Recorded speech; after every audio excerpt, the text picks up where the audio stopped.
Hello বন্ধুরা, এর আগের ভিডিওতে আমি তোমাদের বলেছি যে আমরা কোথাও হয়তো ঘুরতে যাব।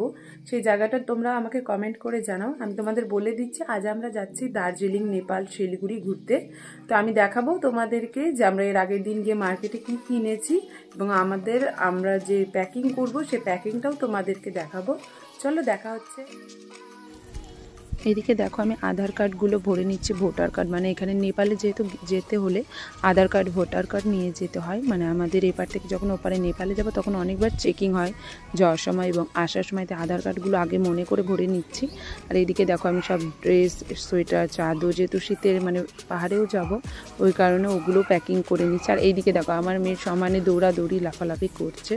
আর এই যে হাতে যে সোয়েটারটা নিয়ে আছে আমার মেয়ে নিয়ে আছে, ওই সোয়েটারটা সেদিন মার্কেট থেকে কিনেছি। সঙ্গে ওই যে তোমরা দেখতে পাচ্ছ এই যে টুপি, এটা আমার মেয়ের জন্য কিনেছি। এই হাত মোজাটাও আমার মেয়ের জন্য কিনেছি, আর ওই টুপিটা হচ্ছে আমার জন্য কিনেছি। এবং এই দেখো এই সোয়েটারটাও আমি কিনেছি, এটা আমি শপিং মল থেকে কিনিনি। আমি এটা আমাদের যেহেতু মালদা পার্কের পাশে ওখানে একটা বাঙালি মার্কেট বসে সোয়েটার, সেখান থেকে কিনেছি।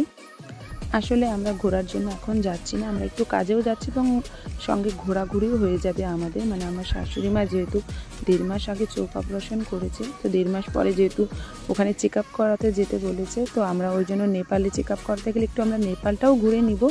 সঙ্গে আমরা যে বাড়িতে থাকবো শিলিগুড়িতে, সেখান থেকে দার্জিলিং খুব একটা বেশি দূরে নয়, ওই জন্য আমরা সেখানে দার্জিলিংটাও একটু ঘুরে নিব। ওই কারণে আমি তোমাদের বলেছি যে নেপাল, দার্জিলিং, শিলিগুড়ি একসঙ্গেই সব ঘুরতে যাব।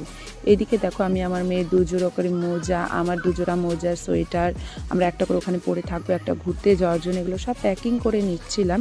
আর এখানে আমার শাশুড়ি মা সব বলে দিচ্ছিলো, আমি যেগুলো ভুলে যাচ্ছি। সঙ্গে ওখানে যেতে গেলে যেটা মেন ইম্পর্ট্যান্ট দরকার, মুখে মাখার ক্রিম। ওখানে যেহেতু ঠান্ডা বেশি, তো মুখে মাখার ক্রিমটা নিতেই আমি একদম ভুলে গেছিলাম, সেটা তাড়াতাড়ি করে এদিকে রেডি করে নিলাম। এবং চার্জারটাও নিতে ভুলে যাচ্ছিলাম, তাড়াতাড়ি করে চার্জারটাও নিয়েছি। এবং ভিডিও স্ট্যান্ড, যেটা দিয়ে তোমাদেরকে আমি সুন্দর সুন্দর ভিডিও করে দেখাবো, সেই ভিডিওটার স্ট্যান্ডটাও নিতে ভুলে গেছিলাম। আর এই লাগেজটাতে শুধু আমার আর আমার মেয়ের ড্রেসই ছিল, তাতেই আমাদের লাগেজটা ভরে গেছে। আমার শাশুড়ি মা অন্য একটা ব্যাগ নিয়েছিল ওনার আর আমার শ্বশুর মশাইয়ের জন্য। তো তোমরা যদি ভিডিওটা ভালো লাগে তাহলে অবশ্যই কিন্তু আমার ভিডিওতে লাইক কমেন্ট করতে কখনোই ভুলো না। আর নতুন হলে অবশ্যই চ্যানেলটাকে সাবস্ক্রাইব করে দিবে এবং ফেসবুক থেকে দেখলে ফলো করে দিবে। দেখাবে নেক্সট ভিডিও।